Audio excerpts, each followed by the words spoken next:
I'm Elisa, and I am the Scrappy Wife behind scrappywife.com. And when people see my craft room, the thing they ask the most about is this craft board right here. I made this custom pegboard with the help of my husband, and I'd like to take you through the process of how I made it, how I customized it, and I'm going to do that by creating a brand new pegboard that will go in this blank area right over here. And I'll be working on that with my husband. I'd like to take you through the process so that you know the steps on how to create your ultimate crafty pegboard. Let's go. To start off, I thought I'd give you a quick tour of the pegboard that is currently in my room. It is a large square pegboard, approximately 48 inches by 48 inches, and it holds a good amount of my art supplies. Everything is displayed in rainbow order, and I use a variety of shelving, some from IKEA, like this spice rack, some from Home Goods, like this tray that I customized into a washi tape holder, many standard pegboard hooks, like those that hold these scissors up here, a few thrift store finds, like these mason jars that are meant to be candle holders, but do a wonderful job of holding pens and markers, and then these custom shelves, which are made from pieces of wood that we found in our garage, painted white, and they work great on my pegboard. So this is the custom pegboard. I'm going to make one similar to it that will go in this blank space over here, ready to hold more art supplies. Let's get to work. Okay, the first thing you're going to want to do when designing your custom pegboard is measure the space that you intend to fill. This is the space I'm working with, and my ideal pegboard would be about 24 inches wide and 48 inches long. However, not wanting to buy any more supplies, I have this piece of pegboard left over from two different projects. We bought a huge long sheet at Home Depot over, let's see, about a year ago for a Christmas present, and it made a large pegboard for my kids. It made this pegboard, and then this is what we have left. So this is what I'm going to work with to create my custom pegboard right over here. I found these 2-foot by 4-foot sections of pegboard at Home Depot for only $9. Great for creating your own pegboard.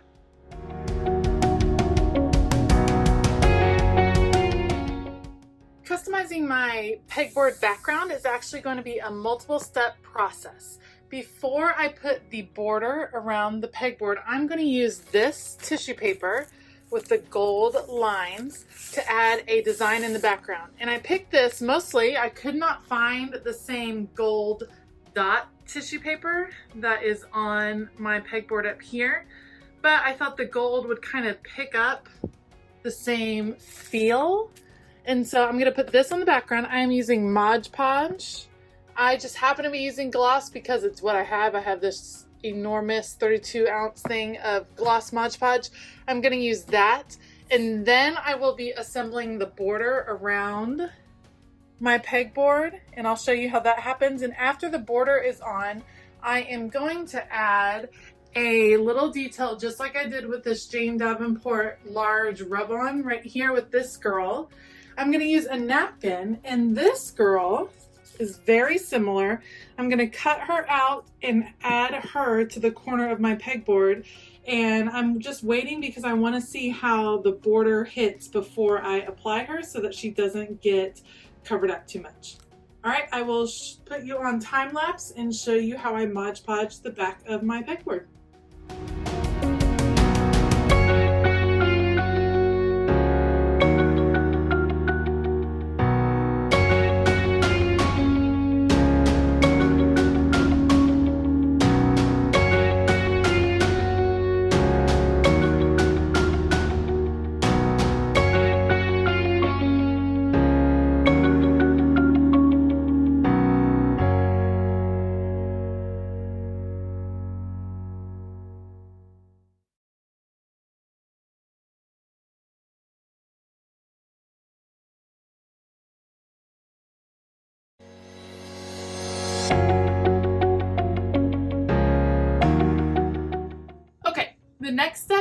process is probably the most tedious. I'm going to go through, I have my mechanical pencil right here, and I'm going to poke through each of the holes in the pegboard. And not only am I going to poke through, but I'm going to kind of wiggle my pencil around so that the tissue paper, while it's still wet with the Mod Podge, kind of gets smooth along the side.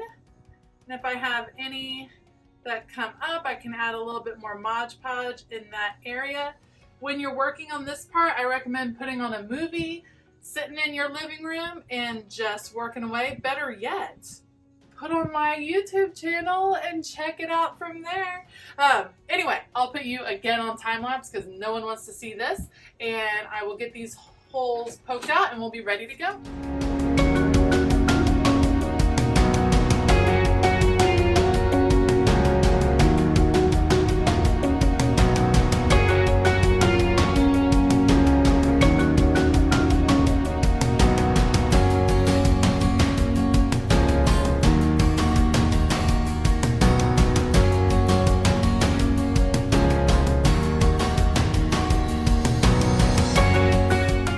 Okay, since the scrap ended up being a little bit smaller than I was wanting, what we're going to do is try to add some width using these fence boards. And the way we're going to do that is the top and the bottom are lined up perfectly with the edge of the pegboard to help create some stability. And then the sides, we are going to attach either on the first or second hole, not totally lined up to the inside flush right here, but we're going to push it out so that we get a bigger pegboard in the middle and give the illusion of a wider piece for filling that space in my craft room. Okay, to create a border around the pegboard, we are using old fence posts that the previous owners left in the garage, and I like the weathered wood look, and my husband's measuring out the distance 37 3/4 for each side, and he will cut down these peg posts, and then we will cut down this one to fit the top and the bottom and get ready to attach them. But before I attach them, there is one step that has to happen right before. On a side note, anyone else's garage look like this? Hey there. Thanks.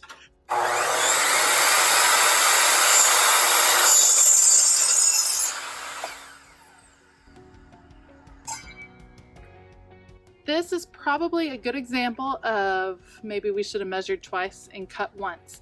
When we first lined this up, this board was covering part of the holes like this, which makes that whole row of holes like not usable. So we're going to shift the top of this border up to make sure we can use those pegboard holes, but that also means we have to shift the sides over, and then we're going to have to shift this end and kind of measure it out and get it adjusted exactly right to where we can see the holes on both sides. So a little tricky, and what we're going to have to do is cut off one row of pegs right there, or we would end up just cutting new side pieces. Either way. I'm always so thankful for my husband that helps me with these crazy project ideas of mine, and the patience he has for when I mismeasure or want something done in a detailed way is awesome.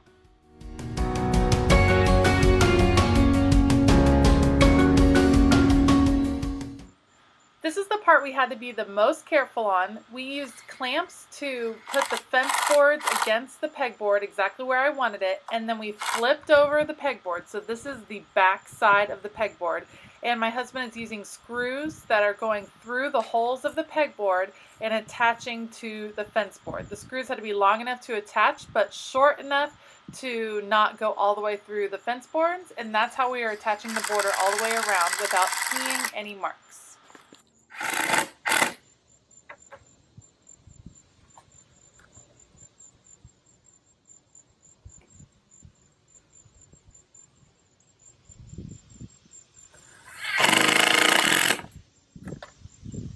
Now that the sides are in place, we're using this, what's that called? Square. Square.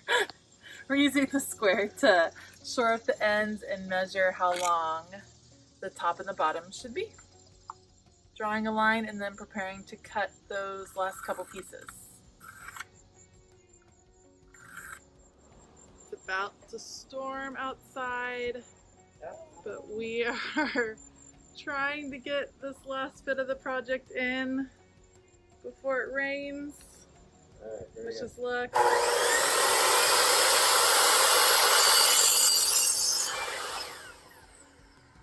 Alright, last little part, we're measuring this top section, marking it off with the square, and drawing the line for the last cut to do the border around this pegboard.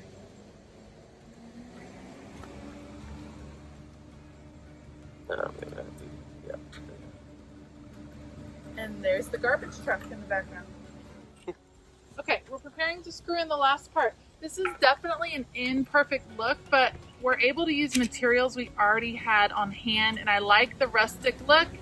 Sorry about the garbage truck. I like the rustic look of the fence posts, and imperfect is something that happens a lot in my craft room, so we'll just keep going with it.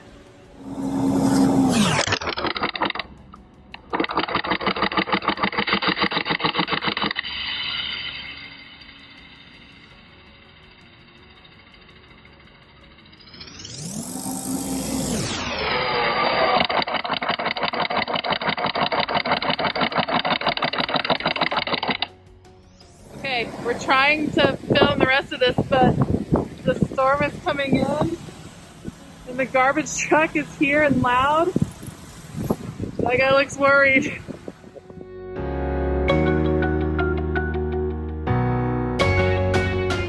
Okay, this next part that we're going to do is the crucial part that makes it work as a pegboard. And what it is creating two what I call backer pieces, and we're just using scraps of the fence post again, and it's going to make it, if you can see here from the side, when you hang it, you'll be able to, it'll be out from the wall. That way when you put things in the holes for the pegboard, they have space to go in. If you don't do the backer piece, then your pegboard won't actually function as a pegboard. It'll be more of a piece of art. It's really inexact. It just has to be shorter than the actual width of the pegboard is all you're going for. So we didn't even measure. We're just cutting and going.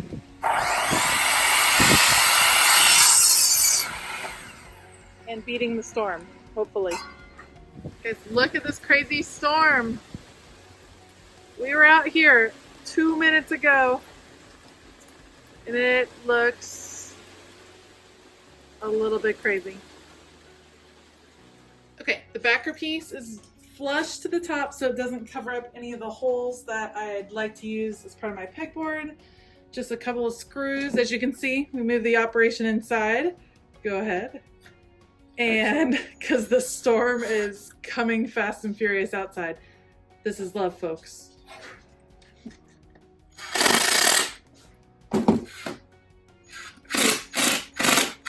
We add pieces to the top and the bottom. That way when it gets screwed into the studs in my room, it'll hang nice and even. It won't kind of tip back and forth. And turn it around, let's see it. Ta-da!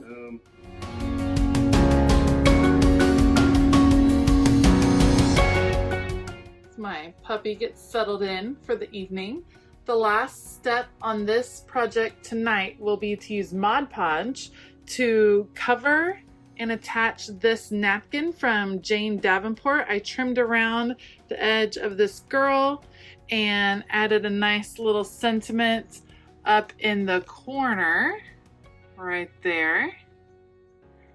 And normally when I do Mod Podge on napkins, I take off all the layers possible. However, I'm going to leave them on this one because I want her to look a little bit more opaque against this pegboard. I'm not going to punch out the holes in the girl because I'm going to do accessories around it.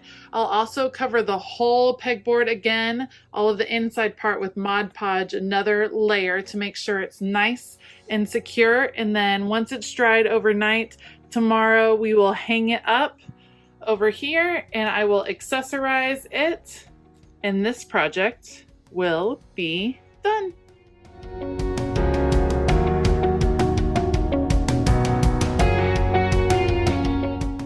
When you are hanging up your pegboard, you definitely want to screw it into a stud. With my larger pegboard, we found a couple of different studs to make sure it was extra secure.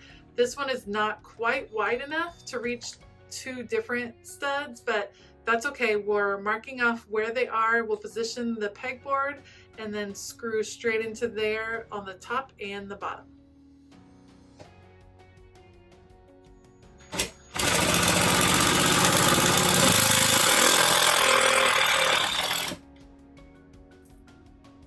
At this point, with one screw in, we're going to level it, and then we'll add the screw in the bottom so that it will be nice and secure, and I will get to add the accessories.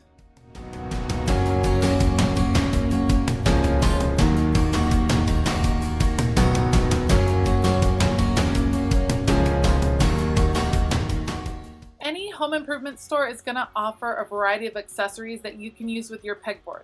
I recommend you sketch out your plan before of what you want your pegboard to look like and what kind of accessories you might need before you head to the store, or else you might be a little bit overwhelmed. Or they have a variety pack that you can get and use maybe to try out a few different types of the accessories to see which is going to work best to suit your needs. Here is my final product with my new pegboard installed on the wall, and I am super pleased with how it came out. I think it complements the original pegboard really nicely and will be a great storage solution while also still being beautiful and inspirational to look at, which I think is an important part of a craft space, making sure that not only is it functional, but that it also inspires you. I will most likely be changing some of these accessories. I'm not totally sure I'm happy with the arrangement. I know I want to put my Distress Oxide sprays over here and also my acrylic artist ink that I have started collecting for craft projects.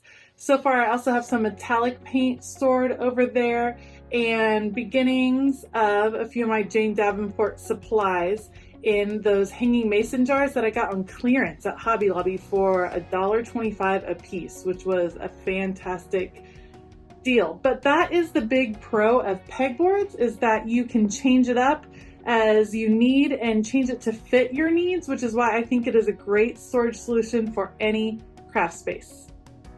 I really hope you enjoyed following along as I created a custom pegboard for my craft room. Do you utilize pegboards in your craft room? What kind of supplies do you like to display? Let me know in the comments below. If you enjoyed this video, please give it a thumbs up and consider hitting that subscribe button and also that bell notification so you will be one of the first to know when a new video is posted.